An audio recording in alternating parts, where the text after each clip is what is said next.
Hey there. Hopefully, it was a fantastic Christmas time for you and get some relaxation in.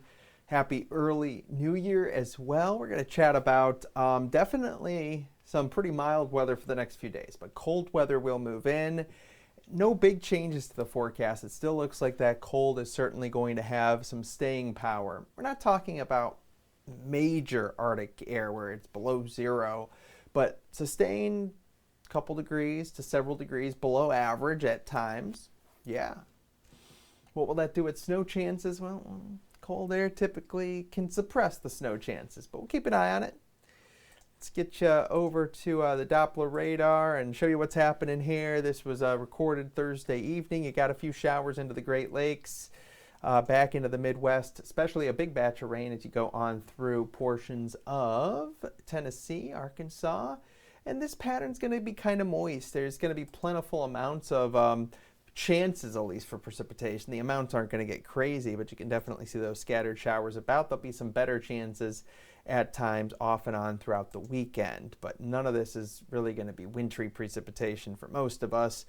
Yeah, just rain. Most of us getting a good half an inch to an inch of it as we go throughout the next week, with a lot of that coming as we go throughout the weekend, and then that next system closer to the middle of the week as we get ready to end the year. So kind of showing you all that. There's the system through today. That pushes another warm front through, and that's going to help temperatures continue to warm up. There's another system swinging back through as we go on in towards your Saturday and in towards Sunday. That one probably looking to be a little bit more in the way of some widespread steady rain. If you are looking for any sort of more chance for icy precipitation, it's going to be upstate New York. There's a little bit of that mix there that you can see right here.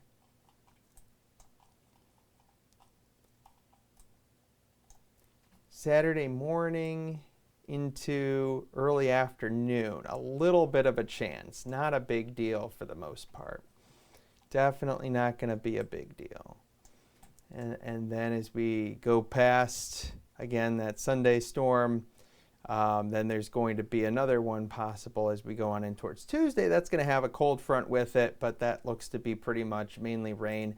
Could have a little mix on the backside. I don't think that's going to be a big deal, though. I mean, we're just not going to really allow for much in the way of any kind of snowfall accumulation because it's just too mild out there over the course of the next several days. So pattern will be changing. I mean, that's for sure. We're going to get into colder weather again, but before that, it's big ridging. It is pretty mild air across a pretty good section of the eastern half of the country. We'll start to see some signs of some of that cooler air into Canada start to build. And you can notice right into here, western portions of Canada, and that's going to help to start this vortex shifting through, and that's going to start pushing cool weather to pretty chilly weather as we kick off the new year across a decent portion of the nation. But then you notice some of those more pink violet type colors get much further south and east, and then that is some more true air in that 8 to 12 day period that's going to be sustained cold, and